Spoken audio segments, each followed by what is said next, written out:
If you'd like to see how I did this spring nail art, please keep watching. First step to making press-on nails is choosing full cover tips. These ones are from nailzbydev. They are the full cover square tips.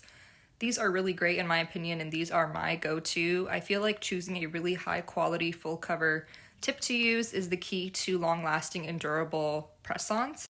And then you'll just need a press-on nail stand. These are a pretty standard press-on nail stand. They're magnetic, and you can find a bunch on Amazon. Next, you'll just want something that'll help your press-on nails stick to the press-on nail stand. I like to use this putty. It's pretty easy to mold with your fingers like I'm doing here, and then you just want to fit it to the nail stand and flatten it as much as you can. And then you'll take your full cover tip and kind of place it towards the middle and press down and just make sure it's all nice and secure. And then next, you'll want to cut down your nail tips to your preferred length. If you don't need to cut them down, you can skip this step. For this particular set, I did want to cut them down a little bit. These particular nail tips are an XXL length, so I was trying to figure out how short I wanted them to be. Keep in mind, you're gonna file a little bit with the hand file, so you don't wanna cut them too short, but just trim off as much as you need to your desired length. These are the same nail tip cutters I use for half cover tips as well. And the next step is going in with your hand file to further refine the shape and just make it as clean and crisp of a shape as you can, since we are going to be applying gel polish. I'm using an 80/80 grit hand file here. If you're not used to these, I would recommend using 100 over 180 grit. These are pretty sharp, and a little bit goes a long way, so you won't need to put as much pressure if you are using this for a full cover tip. And just be careful. You don't need to apply as much pressure, as I said, but I feel like since it is such a sharp file, it's just the best for getting like that crispy and really clean free edge, making sure it's as square as possible. I also like to file at this 45-degree angle at the very end, just again to make sure that free edge is as square as possible. The more you file with this motion, it will actually create a sort of half moon shape, which I like for certain sets as well. Next, we are taking a sanding band just to remove the shine. This helps your gel polish stick better as well and adhere better to that plastic nail tip. This is a 240 grit sanding band, so it's very fine. This is something that I would use like on the natural nail as well for nail prep. I'm using it at a low speed, and I'm just running it along the entire nail to make sure that I remove all the shine. And you could also buff instead. I just prefer to do this, and I feel like because this is such a fine grit, it works well. It doesn't make the nail too rough, but it does enough to remove the shine and help that gel polish stick better. And all of my press-on nail favorites can be found on my Amazon storefront, which will be in the description. It's also linked on my YouTube profile. And I am an Amazon affiliate, so I do earn commission on anything you purchase through my storefront, but of course it's highly appreciated. I have several idea lists there. I have a press-on nail list, and then I also have just some general nail favorites as well. Next, we are taking a little bit of Young Nail Swipe and just wiping off that dust and making sure we have a nice clean surface to work on as we move on to the actual press-on nail art. Just be a little careful if you are using Young Nail Swipe. It does have acetone in it, and acetone will melt the plastic tips if you use too much, so just a little bit goes a long way. You can also use rubbing alcohol. I just really like the Young Nail Swipe, and I feel like it works. For the green, I am using this color from Seaweed Gel. It's called Pretty and Sage. And now we are going to start drawing Bambi. I really wanted to do some spring Disney nail art, and so I thought Bambi would be fun to try. We are basically just doing a circular shape here, and no need to worry about this being too perfect. We are obviously going to go back and fill in all the details. And then we are going to draw 2 curved lines coming down on each side for his neck, and then for the top of the head, just kind of creating these curved lines for his eyebrows, I guess, and what will be the bottom of his hair, I guess you could say. And these triangle-ish shapes for the ears and zigzags for the top of the head. Now we are taking this pinkish color from nailzbydev called Skinny Dip and using this to start filling in the center of the chest and neck area. And you just want to keep filling in that area using thin layers of the gel polish and trying to make sure it's spread out as evenly as possible and staying within that outline that we've drawn the best you can. Next, we are taking this brown tannish color from nailzbydev called Bare It All and using this as the body color, taking my 9mm brush and just using small strokes to start filling in that area within the outline. And I just wanted to mention, I don't do character nail art very often, so this was a challenge for me.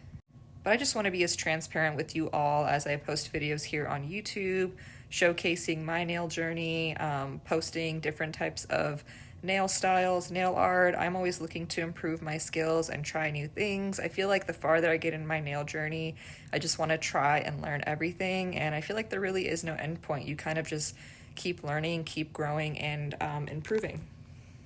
With that being said, one of the biggest tips that's helped me when it comes to nail art is just not judging it until I'm done, until I see the final product and have put on that top coat, because you really just don't know how it's going to look until the end with all the details there.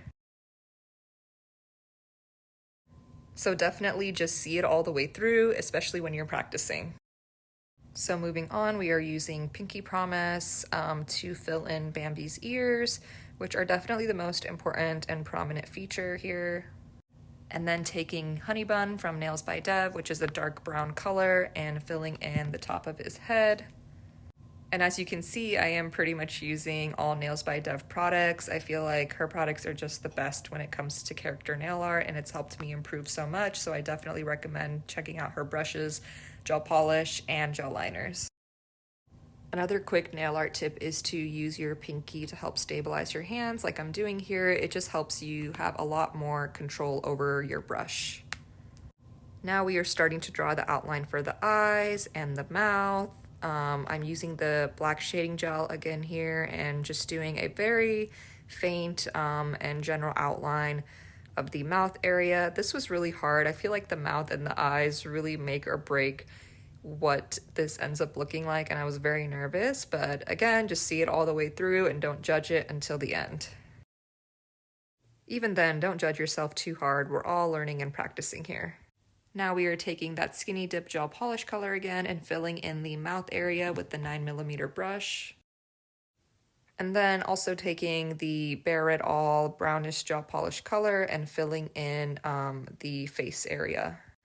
I also wanted to mention, I don't show it on the camera because it was just kind of hard to film that angle, but I am curing between each color for the most part. So definitely take advantage of that. Curing between colors as you switch colors definitely helps so that they don't bleed into each other, and then if you mess up, you don't have to go back and lose all of the work you've done. And now we are going to finish up the eyes, and I am finally switching my brush to the microdetailer. This is a really tiny brush, so it really helped me draw these kind of half circles for the eyes, and I tried to keep the eyes very simple. You can definitely do more elaborate or detailed eyes when it comes to character nail art, but I just wanted to do what I was comfortable with because I feel like this is definitely the hardest part of this nail art design.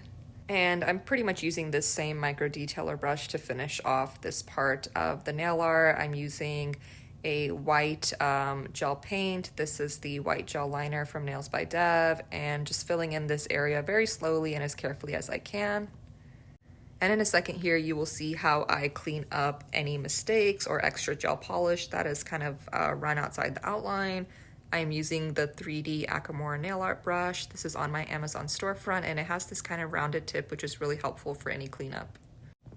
And the last step here for the eyes is just taking that skinny dip color again and just filling in this remaining area here with the microdetailer brush. And getting to the end here, we just need to basically outline everything. So I am going to take a black gel liner. I'm going to use the Young Nails Mission Control gel paints. The black gel paint is called Overdrive, and I'm using the 9mm brush just to kind of outline all those areas that I had originally drawn in the black shading gel. And now we are going to attempt a little bit of shading. I am adding some gel base coat to that darker brown color that I was using earlier and just mixing it together so it's a little bit more translucent. And we're really not going to do a ton of shading here. We're just going to take a little bit of this color with the baby blender brush from nailzbydev and just kind of feather it out. Just so that color that we had used for kind of the body and the face isn't so flat, and again, there's a little bit more dimension and detail. I'm just working in thin layers here and using very small, gentle strokes and trying to keep my brush as flat as possible. And you can see the technique I'm using for the face here is putting a drop of that color at the center and using my brush to feather it out. And definitely go ahead and turn your nail as needed if you're working on a press-on nail stand. And I did do a second coat of that color here, as you can see, just using the same technique again, putting that color towards the center and feathering it out. And this is pretty much the last step before we do top coat. I hope this tutorial was helpful. My next tutorial will be a chrome molten metal polygel look, so definitely look out for that. And I have a bunch of other videos on my page and my other social channels with more tutorials. And thank you for watching.